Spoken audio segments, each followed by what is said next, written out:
इधर दिल्ली में आज एनडीए शासित राज्यों के मुख्यमंत्रियों की बैठक होगी। पीएम मोदी की अध्यक्षता में ये मीटिंग होनी है और इस बैठक में ऑपरेशन सिंदूर के बारे में जानकारी दी जाएगी। इस बैठक में सीएम योगी के साथ दोनों डिप्टी सीएम भी शामिल होंगे और इसे लेकर सभी नेता दिल्ली में ही हैं।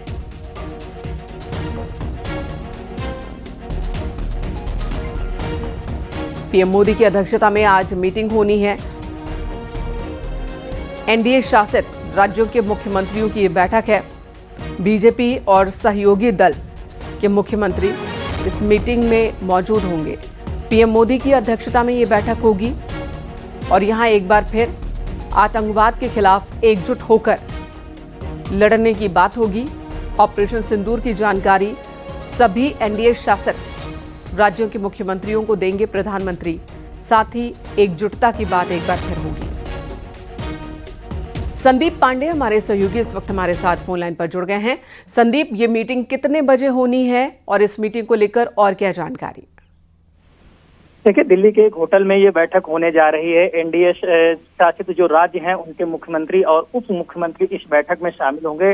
उत्तर प्रदेश के मुख्यमंत्री योगी आदित्यनाथ, उत्तराखंड के मुख्यमंत्री पुष्कर सिंह धामी समेत 20 राज्यों के मुख्यमंत्री और 18 उप मुख्यमंत्री इस बैठक में शामिल होने जा रहे हैं। 10 बजे के करीब ये बैठक शुरू होगी। इसमें बैठक में बीजेपी अध्यक्ष जेपी नड्डा, रक्षा मंत्री राजनाथ सिंह, गृह मंत्री अमित शाह भी भाग लेंगे और प्रधानमंत्री की अध्यक्षता में ये बैठक होनी, जिसमें खासकर ऑपरेशन सिंदूर जिस तरीके से उसकी सफलता प्राप्त की गई है उसको लेकर भी प्रधानमंत्री को धन्यवाद ज्ञापित किया जाएगा और साथ ही सरकार और संगठन मिलकर किस तरीके से आगामी दिनों में काम करें। जो केंद्र सरकार की योजनाएं हैं उनमें एनडीए शासन में कैसे उनको धरातल पे उतारा जाए, सुशासन की कैसी नई गाथा लिखी जाए, इन सभी मसलों को लेकर मंथन होगा। यानी कि प्रभावी कार्यप्रणाली को लेकर आज मंथन होना है कि जहां पे एनडीए की सरकार है वहां की सरकारें किस तरीके से प्रभावी कार्यप्रणाली को अपनाएं और केंद्र की विकास परक योजनाओं को जन जन तक पहुंचाएं और साथ ही जो ऑपरेशन सिंदूर हुआ उसकी सफलता को भी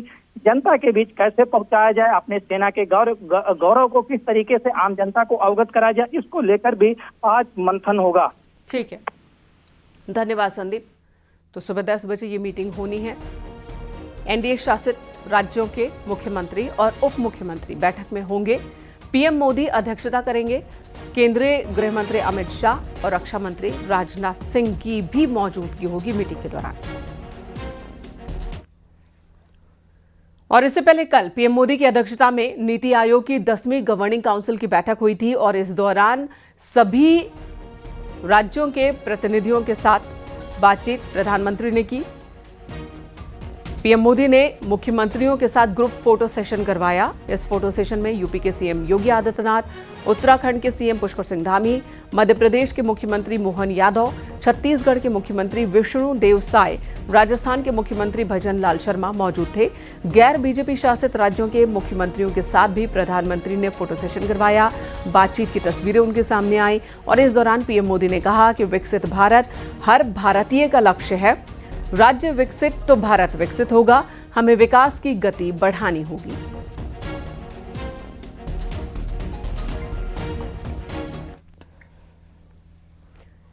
नीति आयोग की गवर्निंग काउंसिल की मीटिंग में शामिल होने के बाद सीएम योगी आदित्यनाथ ने पोस्ट किया। सीएम योगी ने लिखा, भारत मंडपम में पीएम मोदी की अध्यक्षता में आयोजित नीति आयोग की गवर्निंग काउंसिल की 10वीं बैठक में शामिल हुआ।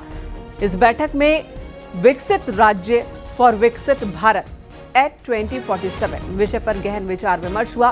प्रधानमंत्री जी के यशस्वी मार्गदर्शन में विकसित भारत विकसित राज्य के पुनीत लक्ष्य की सिद्धि में नए भारत का नया उत्तर प्रदेश टीम इंडिया के महत्वपूर्ण सदस्य के रूप में अपना सर्वश्रेष्ठ योगदान देने के लिए पूर्णतः प्रतिबद्ध है।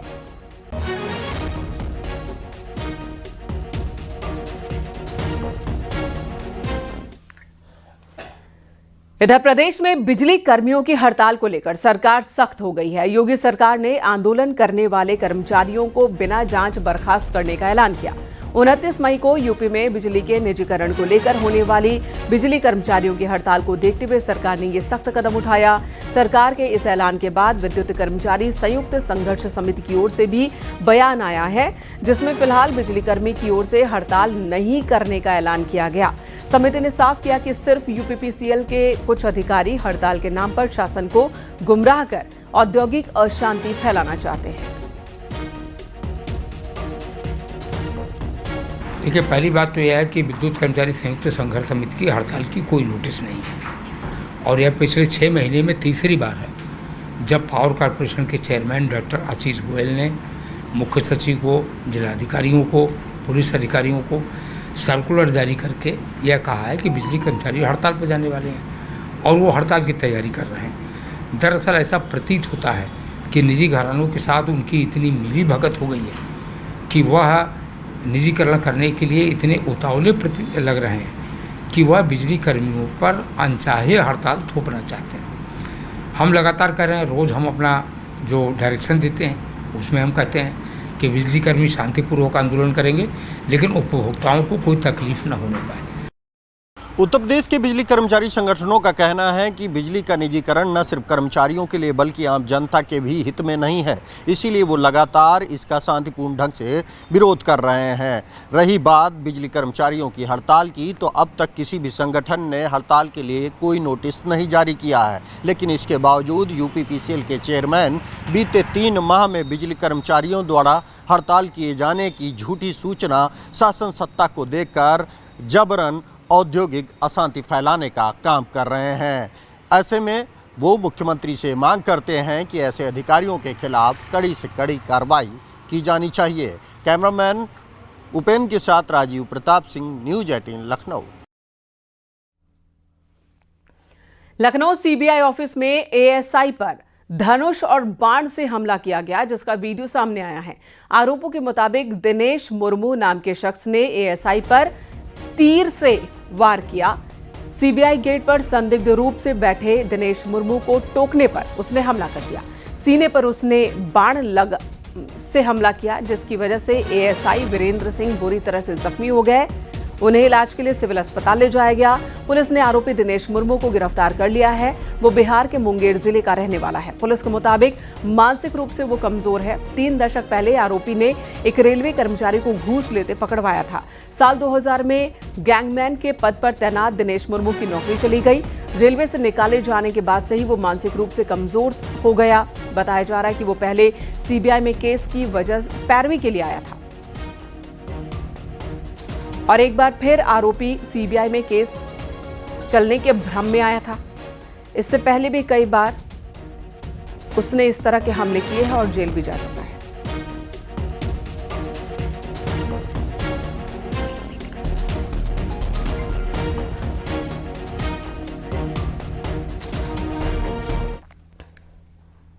संभल में बिजली ट्रांसफार्मर में भीषण आग लग गई और इससे ट्रांसफार्मर धू कर जल उठा। बताया जा रहा है कि तारों में स्पार्किंग के बाद ट्रांसफार्मर में आग लगी। चंदौसी के खुर्जा गेट इलाके की यह घटना है।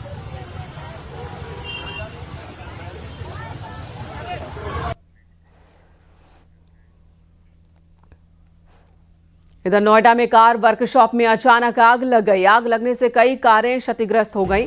नोएडा सेक्टर 6 में आग लगने की घटना में फिलहाल किसी जनहानि की खबर नहीं है।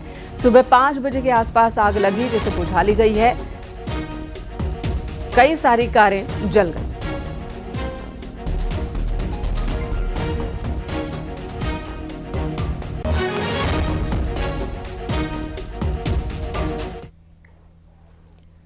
इधर मुजफ्फरनगर में पैसों के लेन देन को लेकर 2 शख्स के बीच विवाद हुआ। एक शख्स विवाद बढ़ने पर दूसरे शख्स की कार के बोनट पर बैठ गया।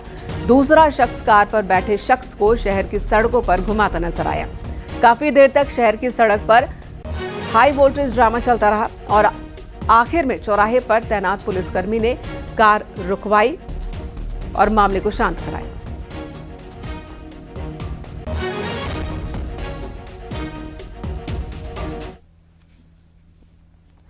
गोरखपुर जू में 5 और वन्य जीवों को बर्ड फ्लू की पुष्टि हो गई। राष्ट्रीय उच्च पशु रोग संस्थान भोपाल से आई रिपोर्ट में संक्रमण की पुष्टि हुई है। रिपोर्ट के मुताबिक बाघिन मैलानी, तेंदुओं के 2 शावक, एक हिमालय गिद्ध और कॉकाटील पक्षी में बर्ड फ्लू संक्रमण की पुष्टि हुई है।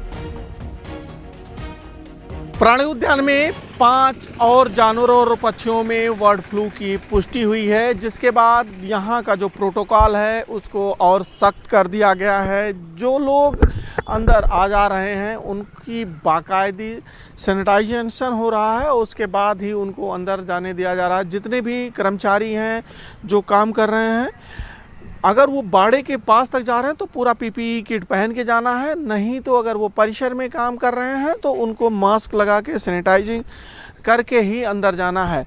जिन 5 जानवरों में पुष्टि हुई है उसमें एक मैलानी नामक बाघिन है, उसमें पुष्टि हुई है। इसी के साथ तेंदुए के 2 बच्चे हैं, उसमें बर्ड फ्लू की पुष्टि हुई है। एक गिद्ध में पुष्टि हुई है और एक मेन गेट के पास ही काकालीन नामक पक्षी है, उसमें बर्ड फ्लू की पुष्टि हुई है।